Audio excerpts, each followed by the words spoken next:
It's Autism Awareness Month, and I've always been a little bit curious if I fall anywhere on the spectrum. I think I might be a little. Tests. So this is the RAADS-R test. It was published in 2020. And it stands for the Ritvo Autism Asperger Diagnostic Scale Revised, is a self-report questionnaire designed to identify adult autistics who escape diagnosis due to a subclinical level presentation. Essentially, it's to test if you are autistic as an adult. It's not a child's test, which I believe are tested different. And it's to test those who might have gone undiagnosed or misdiagnosed potentially. The RAADS-R is a self-report instrument. However, the authors mentioned that a clinician might help a participant interpret items if they have difficulty understanding the question. The test assesses developmental symptoms correlating with the 3 DSM-5 diagnostic categories: language, social relatedness, and sensor motor, as well as a 4th subscale, circumscribed interests. It consists of 80 statements, giving you 4 choices for each statement: true now and when I was young, true now only, true only when I was younger than 16, or never true. And the thresholds are from 0 to 240. A score of 65 or higher indicates you are likely autistic, as no neurotypical scored above 64 in the research. A score of below 65 means you are likely not autistic. However, note that no single test is conclusive. For more certainty, I suggest taking a few other autism tests as well. So let's take the test. I am a sympathetic person. I think for me, it depends. I have a tendency to be heavily sympathetic to certain situations, as well as it being auditory and visual really helps. I find that it is difficult for me to be sympathetic if I simply read a headline or even text in an RPG versus it being spoken or acted out to me. Or I'm very sympathetic in movies. I will cry a lot in movies, but that could be a question of immersion versus sympathy. I don't think that I'm particularly sympathetic, honestly. I think I was more sympathetic when I was younger, but I don't know if that has to do more with autism or just getting jaded by life. I'll say technically it's true only when I was younger than 16. I think it is much harder for me to be sympathetic now that I've gotten older and gone through more difficult things in my life. I find it harder to sympathize with people, especially on like certain topics. I often use words and phrases from movies and television in conversations. That is absolutely true. I mimic things from Vine and I make references all of the time. So, I think that's always been true. I think I've always been a referential person. I am often surprised when others tell me I have been rude. I think that's a hard one for me to answer. I guess yes, it's surprising to me when people say that I'm rude, because usually I can tell when I'm being rude. Well, no, I guess if somebody outwardly says that I'm rude, most of the time I think I know that I'm being rude, I guess is actually the answer. Because I can definitely tell when I am being rude, and most of the time it is intentional. Sometimes I talk too loudly or too softly and I'm not aware of it. Absolutely, this is true for me, but again, I don't think that this necessarily has anything to do with autism. I grew up in a household where the main converser I had was hard of hearing. I think now I shout a lot and people are like, you are shouting. And I'm like, I'm so sorry. This is the volume at which I learned to speak because I had to speak louder in order for people to hear me. I kind of want to say no because like I'm aware of when it's like a good time to be quiet and when it's a good time to be loud. And I don't think that I talk too loudly and not notice it because I'm autistic, but more because of a specific circumstance. So I'm going to say never true because I definitely don't talk loudly in like a library as an example. I often don't know how to act in social situations. I tend to avoid social situations, but I think I know how to act in them generally. Like, I know how to be respectful when someone's going through something difficult, even if like either I don't like them or something outward circumstances are occurring. I think I do know how to act in social situations. I think I can definitely be awkward, but it's not that I don't know how to act. I can put myself in other people's shoes. I think I've always been particularly good at this. I'm very capable of seeing the other side of an argument most of the time. Like, obviously there are extreme views that even I can't. Usually I can understand from a psychological standpoint why this person feels like this. You know, as an example, like I had a family member, an older family member, born before World War II type of elderly family member that was an outward racist. And the reason why they were racist, or a big contributing factor as to why they were racist, was because they had a bad experience with a group of Black people when they were younger that caused violence on a family member. And so even though it is obviously not the correct frame of mind, they should not be racist and blame an entire race for something that one person did. I can understand where it comes from, even if I don't agree with it. And I think I'm pretty good at doing that overall. I can generally understand why people feel the way that they do, even if I don't agree. And I think I've always been good at that. I even when I was young, I was able to put myself in other people's shoes pretty easily. I only like to talk to people who share my special interests. No, I love hearing about other people's interests, especially if they're passionate about it. There's nothing genuinely more attractive than listening to something that's like listening to someone who is passionate about the thing that they're talking about and that you can tell that they love it a lot. A good example is Kent in Amnesia Memories. He's a math nerd. I fucking hate math, but he is one of my favorite characters because I love a gossip too, so... So I would say that's never true. I focus on details rather than the overall idea. I think it really depends. Again, it's why I have such a difficulty with tests like this, because I never feel like an answer is all encompassing. I always feel like there are exceptions, but I do tend to be very detail oriented, I think, most of the time, because I need the details to understand things. If you just give me an overarching concept, I might not get it a lot of the time. So I would say, I don't really know if it was like that when I was a kid. I feel like I understood things more when I was younger. And the older I get, the just harder it is for me to understand just overall concepts about, like, say, a movie plot. I might miss just so much of it.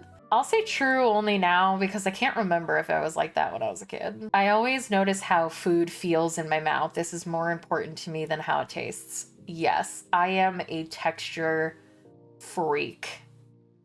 Nothing can feel slimy in my mouth. Nothing can feel wet or when it's not supposed to be. You need to cook my scrambled eggs completely. If you give me any wet parts in my scrambled eggs, I won't eat it, ever. And that's always been true. Same with like my mashed potatoes. I really hate lumps in my mashed potatoes, but I'll eat them now. But I'm obviously, while I'm eating it, I'm like, I wish that this was like smoothed better. But one thing I really hate, and I don't know why I hate it so much, I hate yogurt. I can't stand yogurt. It actually makes me nauseous to try and eat it, which sucks because I love yogurt as a flavor. I miss my best friends or family when we are apart for a long time. Again, I feel like this is because I can go a long time without missing someone. Like, I can go sometimes like there was a period in my life where I went 6 months without speaking to another human being, and I was fine with that. There's a friend that I really enjoy talking to that I haven't spoken to in like over a month now. I generally don't think about it until I see their name, and I'm like, oh, I wish we talked more. I guess no, I don't really miss people when we're apart for a long time, especially physically. I don't give a fuck about that either. Especially physically. So I guess Never true. Sometimes I offend others by saying what I'm thinking, even if I don't mean to, all of the time. I am, and this is not like a brag or anything, I actually think it is a detriment. I am too honest. When I was younger, I would be too honest. I felt like I needed to be less honest, so I just wouldn't talk to people a lot, especially about personal stuff. As I got older, I was like, fuck it. I'm just gonna be me. And the people that like me will continue to like me, and the people that don't, why am I trying to be different? But I even Gull, I will upset Gull all the time sometimes by just saying something a little bit too harshly than I need to, because in my mind, I'm trying to be helpful. I don't need to be as blunt or cruel about it. I definitely offend people by just kind of being too honest when I could be less honest. I only like to think and talk about a few things that interest me. Oh, so true. I hate talking about things that I like because, and again, I don't think that this is an autism thing though, and it's a true only now. And I hope that this test might be able to differentiate change in personality because of life experiences versus autism. Because I don't think that I don't think this is true because of autism. I think that I am like this because, and I can tell you exactly where it comes from, and I can do this with almost anything in my life. I had a partner who, whenever I would talk about things that interested me, he was much more intelligent than I was. So he would say that my interests were vapid, and it made me very self-conscious because I don't have a lot of intellectual interests, and I like a lot of very simple things. I like K-pop music. I like stupid little action movies that don't have any plot and are just explosions. And he liked documentaries about ants and stuff, which were, I would sit and watch. That was the thing, right? Is I would sit and watch his documentaries about ants because I wanted to share his interests. Can we watch a thing that I want to watch? And he'd be like, no, that doesn't interest me. I'd be like, oh, okay. So then I just kind of stopped sharing my interests for a really long time because I was like, oh, my interests aren't interesting to the kind of people that I like, because I like smarter people, and smarter people don't really like the stuff that I like because they're kind of dumb. But again, I don't think that that's an autism thing. I think that's just like a life experience changed me kind of thing. I'd rather go out to eat in a restaurant by myself than with someone I know. Never true. I never want to go out into a social situation, and if I do, I definitely don't want to do it alone. I cannot imagine what it would be like to be someone else. Is this similar to the putting yourself in other people's shoes question? Or physically be somebody else? Never true, because I'm not sure. I have been told that I'm clumsy or uncoordinated. Listen, that's not me dropping the remote. That is the chair dropping the remote. No, nobody really tells me that I'm clumsy or uncoordinated. Others consider me odd or different. I don't know. I know I consider me very different, but I don't know what others. I think it's only true now. I don't think I was considered odd when I was young. I understand when friends need to be comforted. Do I understand it? Yes. Am I able to do it? No. But I can understand it. I am very sensitive to the way my clothes feel when I touch them. How they feel is more important to me than how they look. Yes, actually. An outfit can be the cutest thing ever, but if it's in a fabric that I really hate, I won't wear it because I'm not going to sit in something that's uncomfortable. I like to copy the way certain people speak and act. It helps me appear more normal. No, that's not why I do it. I'm just a mimicry bird like everybody else, and I like to repeat things that are funny. It can be very intimidating to me to talk to more than one person at the same time. So this is an interesting question. I find it actually more intimidating to speak to a person one-on-one, and I'm less likely to join a call if it's with somebody that I'm not intimately familiar with, if it is just them. But if there is another person, even if I don't know either of the people, I'm more comfortable because I'm less likely to be the one that has to carry on a conversation, because I'm perfectly fine with silence, and I don't actually really like to talk that much, as can probably be, discerned from the fact that I won't talk for 6 hours straight while I'm streaming necessarily, especially when I'm gaming. I'm happy to just kind of sit and chill because I would rather be more than one person so I don't have to carry the burden of being the one that has to entertain. I have to act normal to please other people and make them like me. I always thought that that was true when I was younger. I don't know if it's necessarily normal, but I can tend to be a little bit of a doomer. I can be a little like pessimistic, and I definitely know that I have to rein that in a lot because that's just not a fun personality type to be around a lot. It can be very exhausting, and I only really kind of realized that recently when I like started meeting other people online and they were even worse than me, and I can be pretty bad.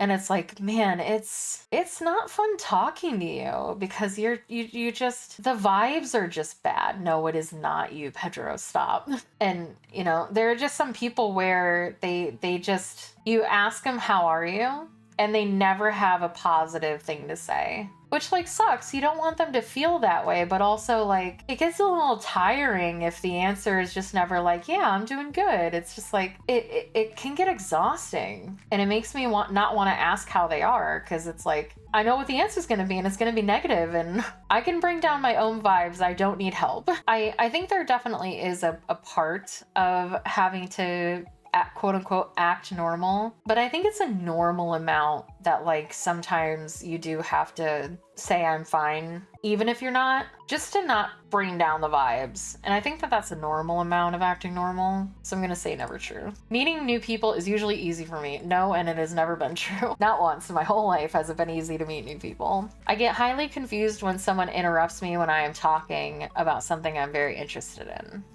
I find it very confusing when someone interrupts me when I'm talking about anything. I find it sometimes very hard to get back on track. Like you can see it on stream happen pretty frequently. But I think that is a new thing. Again, I don't think I had this when I was young. I think I have developed negatively as I've gotten older. It is difficult for me to understand how other people are feeling when we are talking. No. I think it's pretty easy to tell how people are feeling when you talk to them, for me.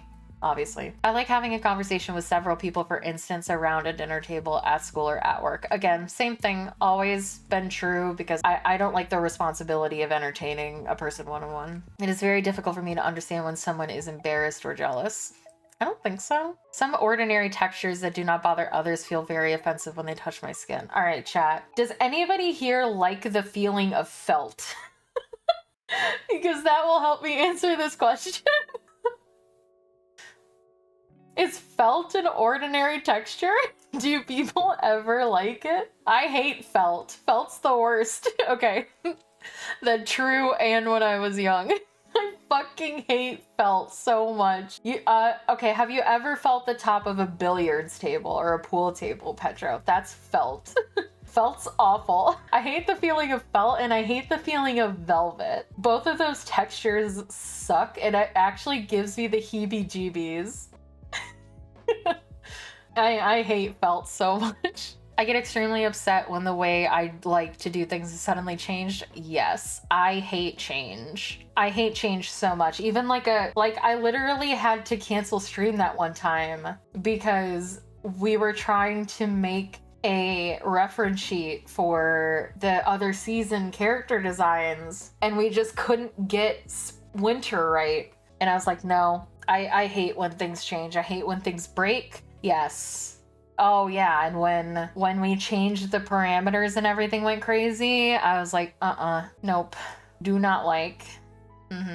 I have never wanted or needed to have what other people call an intimate relationship. Yes. I think it's true, but more so true now. No, it's true when I was younger too. I never really wanted physical relationship. When I had a physical relationship with my boyfriend in high school, when he tried to be physically intimate, I was like, I don't like this. This makes me uncomfortable. But I think that's more asexuality than autism, but who knows? It is difficult for me to start and stop a conversation. I need to keep going until I am finished. I think this is yes. I tend to like to go through one straight topic, and it's also just more likely that I won't finish the original topic if I get off track. I'll just forget and keep going. And again, I think that's only true now. Like I said, I feel like your brain is supposed to get more developed as you get older. I feel like it got less developed. I feel like I have Benjamin Button syndrome, but only for my brain. The older I get, the worse it gets. I speak with a normal rhythm. I think so. What is a normal rhythm for talking? Like I feel like yes. I'm gonna assume yes, because nobody's ever said anything. Oh, wait, no. I don't think I do speak with a normal rhythm because I have those super long pauses that I do sometimes. And I've definitely had people comment that it's difficult to talk to me, especially online, because it'll be hard to differentiate when I'm finished speaking and when I'm just pausing. You think that's normal? Yeah, but people have called me out on it as it being weird. I feel like I take abnormally long pauses. And it is definitely thinking time, but it takes me longer to think, I guess, than most people. I guess I'll say it's true and just assume that the long pauses aren't indicative of anything. The same sound, color, or texture can suddenly change from very sensitive to very dull. I have no idea what this means, so I'm just saying never true. The phrase "I've got you under my skin" makes me uncomfortable. No. Sometimes the sound of a word or a high-pitched noise can be painful to my ears. Yes. Gull and I have talked about this, and I actually had to add a filter because my S's were very harsh to listen to when I was doing, like, I was editing my first recording for my VTube debut video. There were 2 long S's I did back to back, and I tend to elongate my S's, I've noticed, and listening to it was actually painful to the point that I had to go and get a noise filter for OBS so that I didn't have to listen to it anymore, and neither do you. So yes, I've always been very auditorily sensitive. I am an understanding type of person. I think this is subjective, right?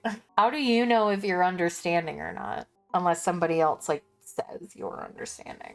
I think I'm understanding. I think I can usually I think this goes back to that, like, a question they asked towards the beginning, which was can you put yourself in other people's shoes? So yeah, I would say that's always been true. I do not connect with characters in movies and cannot feel what they feel. I think that that's never true. Like I said, very easy for me to cry. Especially, I'm very easily able to connect with sad things. I definitely feel. I cannot tell when someone is flirting with me. Oh yeah, very true. Gull literally had to tell me that somebody that was attracted to me and tried to tell me that for 6 months. And I was like, no, he's just being really nice. He's like this to everybody. I can see in my mind in exact details the things I'm interested in. No, I have that. What's that thing called, Gull? That thing that I have where I can't visualize anything? Aphantasia. Yes, I have aphantasia. I can't visualize shit.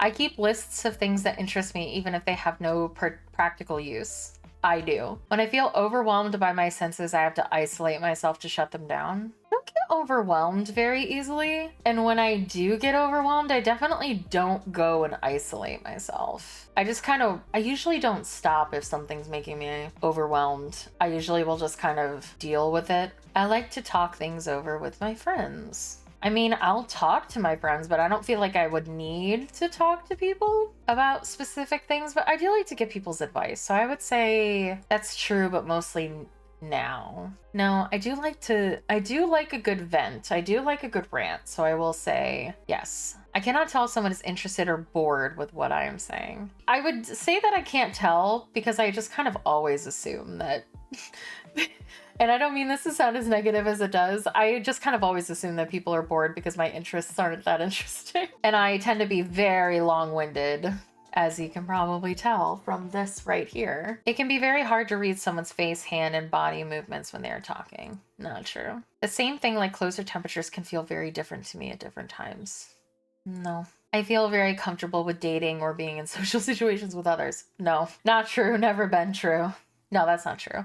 I think it's only true now. When I was very young, I was much, but I think that maybe that's how they tell autistic from non-autistic. But when I was younger, I was so much more personable. I would go and do karaoke and do things that would otherwise embarrass me now that I won't do anymore. So I used to be more comfortable in social situations than I am now that I'm older. I try to be as helpful as I can when other people tell me their personal problems. God, do I try, but I don't succeed. I've been told that I have an unusual voice, for example, flat, monotone, childish, or high-pitched. I have definitely been told that I have an incredibly sarcastic cadence. Always sound condescending all of the time. And it is very hard for people to tell when I'm being genuine because they think that I'm being an ass. And that's always been true. Sometimes a thought or a subject gets stuck in my head and I have to talk about it even if no one is interested. Yes. That definitely happens for sure. And I think that that's only started happening now. My brain won't let things go sometimes until I essentially. Matt Pat from Game Theory put this in a very interesting perspective that I've never forgotten, where essentially he was talking about something. He was like, your brain puts things on a to-do list. And if you can't finish it, your brain never really stops thinking about it because it's always trying to complete tasks. If I have a thing in my mind that is a thought or a subject that I can't resolve, I have to talk about it in order to potentially get a resolution. I do certain things with my hands over and over again, like flipping, twirling sticks or strings, waving things by my eyes. No, I can just kind of sit and do nothing. I don't fidget, I don't think. I've never been interested in what most of the people I know consider interesting. Oh yeah, I've always been like this. I've always been a hipster. I never want to listen to or watch or anything the thing that everybody else in the world is interested in ever. I'll wait 5 years when no one is interested anymore, and then I'll watch it and become obsessed just like they were. And that's the cycle. I am considered a compassionate type of person. I don't think so. Gull, do you think I'm compassionate? How do I say no without sounding mean? Just like that. No, I am apparently not considered a compassionate person. I get along with other people by following a set of specific rules that help me look normal. No. It is very difficult for me to work and function in groups. I was always that type of person that just kind of wanted to do the whole project by myself. I was that person because I wanted to get the good grade. But I don't know if I find it difficult to work. Like, I'll do it, but I would prefer not to. So I would say yes, it's true. When I'm talking to someone, it is hard to change the subject if the other person does so. I can get very upset and confused. No, I don't think I get upset and confused, especially very upset and confused. If somebody changes the subject, if I really want to talk about it, I will circle back or at least attempt to. But if I don't care about the subject that much, then I'll move on. I don't really care. Sometimes I have to cover my ears or to block out painful noises like vacuum cleaners or people talking too much or too loudly. No. I can chat and make small talk with people. No. I think it depends though. I think I can talk and chat if I have a subject. Like, you give me something to talk about and I can talk about it. If I'm expected to be the one that comes up with the conversation topic, then we're in trouble. I'll say not true just because I'll take my example from chat. If I'm running from one end of the map to the other and nobody really prompts anything, I'm more likely to sit in silence because I have a hard time coming up with conversation topics. Sometimes things that should feel painful are not. For instance, when I hurt myself or burn my hand on the stove. No, they definitely hurt, but I have a very high pain threshold. I can hurt myself, but it won't hurt as bad to me, or it doesn't debilitate me, I should say. It hurts, but like, I'll keep chugging. When talking to someone, I have a hard time telling when it is my turn to talk or to listen. I think I definitely interrupt sometimes, but I don't think I have a hard time telling when it is my turn to talk or to listen, so I'll say never true. I'm considered a loner by those who know me best. Hey, Gull. Am I a loner? It's very true. I knew the answer to that. I just said by those who know you best, so I have to get their opinion. I usually speak in a normal tone. Like I said, I can sometimes speak louder than I need to, but I can usually tell a lot of the time. So I would say, yeah, I speak in a normal tone. I like things to be exactly the same day after day, and even small changes in my routine upset me. Yes. 100%. But that's something that I've learned about myself a lot recently. I always thought that I hated routines because I would get very bored if I was like, I have to do exactly this at this time. But once I actually had like the environment where it allowed me to be like, all right, I wake up every single day at 7. I stream from 8 to 2. I edit from 2 to 6. I cook dinner at about 6 o'clock to 7. And then I chill from 7 to 10 and then I go to sleep. I'm much happier with like a rhythm and a routine. How to make friends and socialize is a mystery to me. Is it a mystery to me? No. Am I able to do it? Also no. It calms me to spin around or to rock in a chair when I'm feeling stressed. No. The phrases, he wears his heart on his sleeve, does not make sense to me. No. If I am in a place where there are too many smells, textures to feel, noises, or bright lights, I feel anxious or frightened. I feel like just none of those things are pleasant, but I don't feel anxious or frightened. I definitely feel anxious when there are a lot of people around. Like too many smells and textures, no. Noises can be a little annoying, but I can deal with it. And of course, nobody likes bright lights, but like, no, I don't get overstimulated, which is what the question is asking. Like, do you get overstimulated? No. I can tell when someone says one thing but means something else. I think it depends on the person. I think some people are like very easy to read and other people are not. So I'll say never true, only because I can tell with some people. I like to be by myself as much as I can. Yes. I keep my thoughts stacked in my memory like they're on filing cards, and I pick out the ones I need to go by looking through the... No. The same sound sometimes seems very loud or very soft, even though I know it has not changed. I think that sounds do change, even though they might not have. This happened a lot when I was playing online D&D. People's mics would change, and I would have to like change their volume every week because I'd be like, your voice is now so much louder than it was last week. And I think that that's a new thing for me. I don't know if it's hard to tell because I didn't have the internet for like the longest time. I enjoy spending time eating and talking with my friends and family. I hate eating around people. I can't tolerate things I dislike, like smells, textures, sounds, or colors. If I don't want something around me, I try to keep it not around me, but I feel like that's normal. Like, of course, I cannot tolerate a spider in my presence, but that's because I am afraid of them. Say there was okay, we'll use smell as an example. Obviously, I don't like the smell of sulfur or rotten eggs or like cat poop. But if I have to tolerate it, i.e. cleaning the cat litter box, I will. It doesn't mean that I like it. So I won't. Gull is different where if there is a texture that she does not want to touch or like a smell that she really hates, she will just physically leave the room. Whereas I'll deal with it. I don't like to be hugged or held. Yes. And I've always I hate hugs. I hate being touched at all. I don't want people to touch me. When I go somewhere, I have to follow a familiar route or I can get very confused and upset. I feel like getting lost makes anybody upset. I don't think I would get like irrationally upset. And I don't mean like, oh, if you're autistic and you react this way, it's irrational. But to me, for my baseline of getting upset about getting turned around or being lost, if I got very upset about that, that would be irrational for me, or atypical for me, I guess is a better phrase. It is difficult to figure out what other people expect of me. Discerning other people's expectations can be hard for anyone. I like to have close friends. I'm fine, honestly. Is it nice? Sure, but like, I didn't have close friends for a very long time, and people tell me I give too much detail. Yes. I'm often told that I ask embarrassing questions. No, because I can usually tell. I mean, I still will ask people embarrassing questions, but I'm aware that they're embarrassing when I ask. I usually will start off with, hey, can I ask you an invasive question? I tend to point out other people's mistakes. I do this all the time, and it's something that I try really hard not to do, and I think it's definitely a new thing where I will just tell people that they're wrong when I really don't need to all the time. So let's see.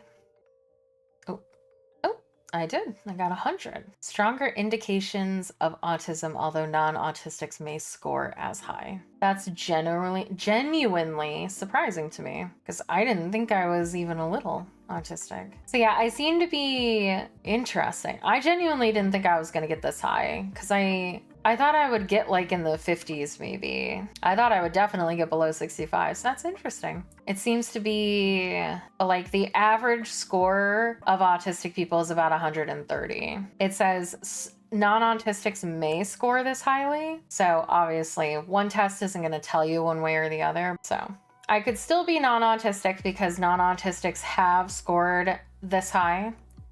And it did say at the beginning of the test that one test is not conclusive or anything. But for this test, I do exhibit some autistic traits, which the average score for females that were neurotypical was 84. So, and I scored at 100. So I could still be, I'm closer to neurotypical than I am the average score of females with suspected ASD, which was 145 almost. But yeah, I scored a perfect 100 on the autism test, so I passed. Thank you, chat, for spending this time with me. I hope you enjoyed it. I hope you learned a little something, because so many people look at the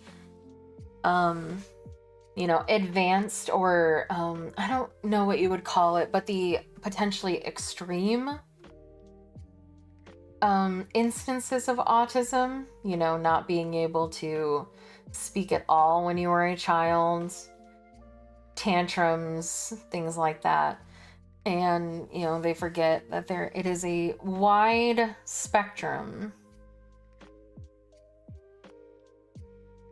And a good thing to talk about during Autism Awareness Month in April. And anytime, but And if you are able and interested, you can do a little bit of research and maybe give a little donation to autism research or autism relief fund.